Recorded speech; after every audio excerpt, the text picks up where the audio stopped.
તો યોમિક basically problem આ છે કે આ માત્ર એક્સ પર હુમલો અત્યારે તો છે, પણ આ એક્સ પર હુમલો પછી એલન મસ્કનો ગુસ્સો આવી જવો કે બીજું કંઈક થઈ જવું, આનાથી કંઈક વાત બીજે ન વળી જાય એ ચિંતા આપણને સતાવી રહી છે. જી યસ. હવે આમાં બીજો ચિંતાનો વિષય એ પણ છે, કારણ કે આપણે જોઈએ તો જે ટેસ્લાનો જે શેર છે એ આપણે ઘણો ક્રેશ થયો છે. ગઈકાલે આપણે જોયું છે ટેસ્લાનો શેર 15% ડાઉન હતો, અને જ્યારે આપણે ડોનાલ્ડ ટ્રમ્પે જે શપથ ગ્રહણ લીધા હતા એ શપથ ગ્રહણ બાદ પણ આ જે શેર જોઈને ઓલમોસ્ટ 50% તૂટી ગયો છે, એટલે કે હાઈથી 50% ઘટી ગયો છે. કારણ કે સ્વાભાવિક છે કે ડોનાલ્ડ ટ્રમ્પને જે બી ગેરવ્યાજબી જે બી આપણે જે વલણોની અસર આ સ્ટોક ઉપર જોવા મળી છે એવું પણ આપણે કહી શકાય. કારણ કે આપણે જોઈએ તો ક્યારેક કોઈક દેશ ઉપર ટેરિફ લગાવે છે પછી પાછા લે છે, એટલે ઓવરઓલ ઇમ્પેક્ટ આપણને જે ગ્લોબલ બજારમાં પણ જોવા મળી છે, પરંતુ ઓવરઓલ જે ટેસ્લાના શેર ઉપર વધારે જોવા મળી છે. એક આ વસ્તુ પણ આપણે ખાસ કરીને યસ હાઇલાઇટ કરવું જોઈએ. તો અહીંયા મુદ્દો એ સમજવા જેવો છે કે આ તો ટ્રમ્પ સાહેબે એમ કહ્યું હતું કે ભાઈ મને શેર બજારથી કંઈ ફરક નથી પડતો. એ એમના સ્ટેટમેન્ટ એમના જ માણસોને અત્યારે ફિલહાલ તકલીફ પાડી રહ્યા છે. ટેસ્લાનો શેર 50% ઘટી જવો, જુઓ નથી કોઈ પ્રોબ્લેમ પ્રોડક્ટમાં. એલન મસ્કના માટે એક નેગેટિવ એ છે કે ટ્રમ્પ સાહેબે એલ્યુમિનિયમના ઉપર ઇમ્પોર્ટ ડ્યુટી લગાવી હતી. બાકી એમણે તો અમેરિકન પ્રોડક્ટ્સને પ્રમોટ કરવાની જ વાત કરી છે, ઉલટાનું ભારતમાં ઇમ્પોર્ટ ડ્યુટી ઘટાડવાની વાત તમને કદાચ યાદ હોય તો ટેસ્લા માટે એવા કોઈ નેગેટિવ સમાચાર છે જ નહીં. પણ આ તો હવે એલન મસ્કે એવા બધા નિવેદનો આપ્યા છે જાહેરમાં, અને એમને ત્યાં સરકારી કર્મચારીઓની છટણીની વાત, બીજી બધી વાતો, ટ્રમ્પ સાહેબે એવા બધા નિવેદનો આપ્યા છે કે જેની સીધી અસર એલન મસ્કના સ્ટોક પર પડી રહી છે. તો યોમિક બેઝિકલી હાથના કર્યા હૈયે વાગ્યા, આ જે કહેવત છે એ સીધી રીતે અહીંયા કદાચ એલન મસ્કને અને કદાચ અલ્ટિમેટલી ટ્રમ્પ સાહેબને પણ અસર પહોંચાડશે. જી યસ એક્ઝેક્ટલી. પરંતુ સામે એલોન મસ્ક એ પણ કહી રહ્યા છે કે ભલે ઓવરઓલ આપણને જે ઘટાડો આવ્યો છે, પરંતુ તેઓ એ પણ કહી રહ્યા છે કે ઓવરઓલ લોંગ ટર્મમાં ક્યાંય ચિંતાનો વિષય નથી. ચાલો લોંગ ટર્મ તો વસ્તુ અલગ છે, પરંતુ હાલ આપણે એઝ ઓફ નાવ તો આપણે જે રિયાલિટી તો એ જ છે કે અસર આપણને મેઇન જે ટેસ્લાનો શેર છે એની ઉપર ખાસ જોવા મળી છે. કારણ કે ઓવરઓલ ઓટો ઇન્ડસ્ટ્રી ઉપર તો ઘટાડો જોવા મળે છે, પરંતુ કમ્પેર જો એના જે પિયર્સ સાથે કરીએ તેને કમ્પેરમાં ત્યાં વધારે જોવા મળી છે. કારણ કે એક બાજુ જે ચીનમાં પણ જે બીકેસી છે કે જેની અસર તો જોવા મળી છે, પરંતુ ઓવરઓલ તેમના જે દેશની જે ઇમ્પેક્ટ વધારે પડી રહી છે. યસ બિલકુલ. તો એ એક મુદ્દો તો છે જ, જરૂરથી ધ્યાન પર રાખવાનો છે. પણ યોમિક હવે આપણે આગળ વધીએ ને હવે brokerage houses, because markets almost settle થવામાં છે, એટલે ક્વિકલી નજર કરી લઈએ આજે કયા કયા બ્રોકરેજ રિપોર્ટ્સ ખાસ પેન્ડિંગ જોવા મળી રહ્યા છે. યોમિક જી યસ. હવે ઘણા બધા બ્રોકરેજ હાઉસ તરફથી અહીંયાથી રેટિંગ અપગ્રેડ કરવામાં આવી છે, તો આપણે એની ઉપર નજર કરીએ.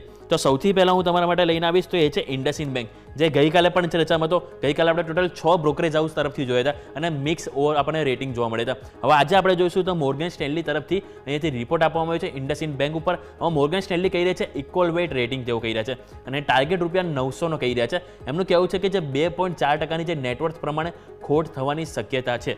કારણ કે હમણાં આજે જ આપણા સમાચારમાં છે ઇન્ડસઇન્ડ બેંક કે એમાં જે ઓલરેડી એમણે જે ડેરિવેટિવ પોર્ટફોલિયો છે એમાં ક્યાંક ને ક્યાંક અહીંયાથી તેમને કંઈક 2.5%ની અસર જોવા મળી શકે છે. એમને જે નુકસાન અહીંયાથી આવી શકે છે એવું એમનું જાણ કરી છે કંપનીએ. એટલે અને બીજું સાથે સમાચાર હતા કે CFAનું જે રાજીનામું, CEOની નાની ટર્મ નકારાત્મક, એટલે ઓર ઘણા બધા 3-4 સમાચાર એક સાથે એટેક આપણને અહીંયાથી જોવા મળ્યો છે ઇન્ડસઇન્ડ બેંક ઉપર, અને એ જ કારણથી Morgan Stanley equal weight rating કહી રહ્યા છે.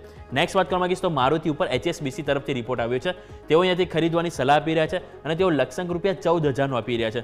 એમનું કહેવું છે કે જે નજીકના ભવિષ્યમાં માર્કેટ આઉટલુક નકારાત્મક છે, પરંતુ એક્સપોર્ટ અને ઇલેક્ટ્રોનિક વ્હીકલનો જે કારોબાર છે એ સારા રહેશે. એટલે કે આવનારા સમયમાં તેઓ EV અને તેઓ જે ઓવરઓલ એક્સપોર્ટ છે એને લઈને પોઝિટિવ છે, અને એ જ કારણથી તેઓ ટાર્ગેટ ₹14,000 આપી રહ્યા છે. આ વાતથી આપણે મારુતિની. નેક્સ્ટ વાત કરવા માંગીશ તો એ છે અદાણી પોર્ટ્સ. તો મેક્વારી ઉપર રિપોર્ટ આવ્યો છે અદાણી પોર્ટ્સનો. તેઓ આઉટ પરફોર્મ રેટિંગ આપી રહ્યા છે અને તેઓ લક્ષ્યાંક ₹1,500 આપી રહ્યા છે. અને સૌ પ્રથમ વખત મેક્વારીએ અદાણી પોર્ટ્સ ઉપર કવરેજ આપ્યું છે. આની અગાઉ તેઓ આ સ્ટોકને કવરેજ નહોતા કરતા, એટલે કે નવું કવરેજ તેઓ શરૂ કર્યું છે. હવે કારણ તેમણે કહી રહ્યા છે કે જે ભારતના લોંગ ટર્મ જે પોટેન્શિયલનો જે લાભ અહીંયાથી મળશે, અને સાથે એમને જે પોર્ટ અને કાર્ગોનું પરફેક્ટ પ્રોડક્ટ અહીંયા મિક્સ અહીંયાથી જોવા મળી રહ્યું છે, અને એ જ કારણથી તેઓ પોઝિટિવ છે. સૌ પ્રથમ તેઓ અહીંથી કવરેજ કર્યું છે. વાત કરવા માંગીશ તો IT સેક્ટર ઉપર CLSA દ્વારા રિપોર્ટ આપવામાં આવ્યો છે. તો અહીંયા તેઓ કોફોર્સને જે આઉટ પરફોર્મ રેટિંગ આપી રહ્યા છે. ટાર્ગેટ તેઓ 9,267 આપી રહ્યા છે. અહીંયા TCSની વાત કરું તો TCS ઉપર પણ આઉટ પરફોર્મ એટલે કે પોઝિટિવ છે. લક્ષ્યાંક ₹4,565 છે. AIથી એટલે કે આર્ટિફિશિયલ ઇન્ટેલિજન્સથી ભારતની IT કંપનીઓને સારો એવો લાભ થશે એવું એમનું માનવું છે, અને એ જ કારણથી તેઓ પોઝિટિવ થઈ રહ્યા છે IT સેક્ટર ઉપર, સ્પેસિફિક કોફર્સ અને TCS બંને ઉપર આઉટ પરફોર્મ રેટિંગ. નેક્સ્ટ વાત કરવા માંગીએ તો મોર્ગન સ્ટેનલી તરફથી જ BEL એટલે કે ભારત ઇલેક્ટ્રોનિક્સ લિમિટેડ ઉપર રિપોર્ટ આવે છે. ઓલરેડી સમાચારમાં છે કે ઘણી બધી કંપનીના ઓર્ડર પાઇપલાઇન છે અને મળ્યા છે 2025માં. હવે અહીંયા તેઓ શું કહી રહ્યા છે, Morgan Stanley out perform rating એટલે કે પોઝિટિવ રેટિંગ ટાર્ગેટ ₹364 આપી રહ્યા છે.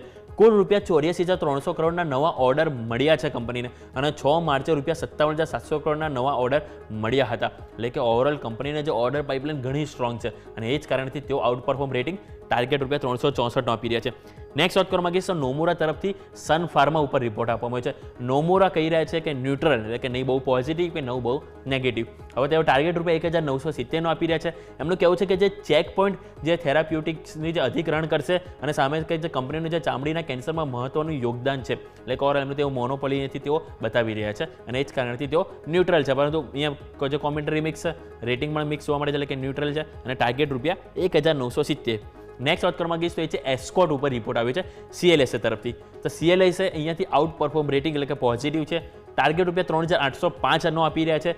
અહીં તેઓ કહી રહ્યા છે કે જે ટ્રેક્ટર કારોબાર માટે મેનેજમેન્ટ પોઝિટિવ છે એટલે કે મેનેજમેન્ટ તેમના ફ્યુચર આઉટલુકને લઈને પોઝિટિવ છે, તે એમને પસંદ છે. બીજું, નજીકના સમયમાં માર્કેટ શેર વધારી 13% કરશે કંપની એટલે કે કંપનીને અહીંથી માર્કેટ એક્સપાન્ડ કરવાનો પણ અહીંયાથી પૂરેપૂરા અહીંયાથી એમની જે સ્ટ્રેટેજી છે એ અમને પસંદ આવી રહી છે CLSA. એ જ કારણથી તેઓ ટાર્ગેટ ₹3,805 આપી રહ્યા છે.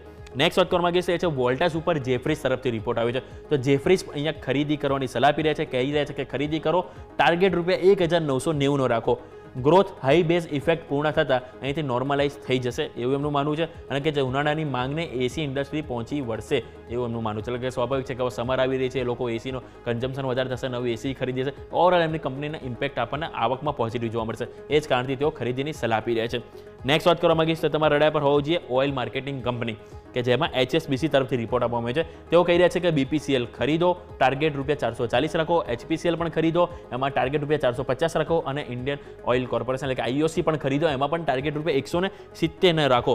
એટલે ઓવરઓલ તેઓ ત્રણેય સ્ટોક છે કે જેની ઉપર ખરીદીની સલાહ આપી રહ્યા છે. અહીં બધાની પાછળ ઘણા બધા છે. એક બાજુ આપણે જોઈએ તો નેગેટિવ છે કે થોડુંક જે આ જે રૂપિયો અને જે GMR છે થોડા વીક પડી રહે છે, પરંતુ સામે પોઝિટિવ એ પણ છે કે જે ક્રૂડ ઓઇલની પ્રાઇસ સતત ઘટી રહી છે જેનો બેનિફિટ ડાયરેક્ટ આ કંપનીના મળે છે અને સાથે સાથે ઓવરઓલ જે આપણે જે ડિમાન્ડ ને એમાં પણ ક્યાંક આપણને ઉથલપાથલ જોવા મળી છે. એટલે આ બધા બ્રોકરેજ હાઉસ છે કે જેના તરફથી આપણને રેટિંગ આપવામાં આવી છે, પરંતુ ઓવરઓલ આપણે રેટિંગ જોઈએ તો આપણને પોઝિટિવ તરફ સંકેત આપી રહ્યા છે. એટલે સ્વાભાવિક છે કે આ દરેક સ્ટોક છે કે જેની ઉપર આપણે ફોકસ હોવું જોઈએ કે ક્યાંક આપણને સારી એક્શન આ દરેક સ્ટોકમાં જોવા મળી શકે. Yes, clearly. તો આ બધા જ સંકેતો નજર રાખીશું. યોમિકા, આભાર આપનો. ક્વિક